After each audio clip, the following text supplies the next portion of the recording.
Hello friends, 7 habits of highly effective people. तुमचं आयुष्य बदलणाऱ्या सवयी.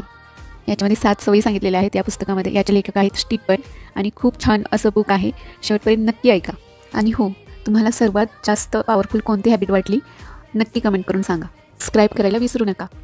चला तर मग आपण the 7 habit of highly effective people याचा चॅप्टर वाईज सारांश पाहूया. हे पुस्तक व्यक्तिमत्व विकास, कार्यक्षमता आणि जीवनात संतुलन निर्माण करण्यासाठी जगभर प्रसिद्ध आहे. चला तर मग 7 सवयींपैकी पहिली सवय पाहूयात. बी प्रोॲक्टिव्ह म्हणजेच सक्रिय व्हा. परिस्थितीवर लढण्याऐवजी आपली जबाबदारी घ्या. रिस्पॉन्सिबिलिटी म्हणजे प्रतिक्रिया निवडण्याची ताकद आपल्याकडे आहे. सक्रिय लोक भविष्य घडवतात, निष्क्रिय लोक फक्त परिस्थितीवर तक्रार करतात. म्हणजेच काय, प्रत्येक वेळी आपण ॲक्टिव्ह राहणं गरजेचं आहे आणि ॲक्टिव्ह राहून प्लॅनिंग करणं गरजेचं आहे. दुसरी सवय आहे begin with the and in mind म्हणजे शेवट डोळ्यासमोर ठेवा. आपल्या जीवनाचे ध्येय, दृष्टिकोन स्पष्ट ठेवा. जीवन म्हणजे प्रवास, पण प्रवास कुठे जायचा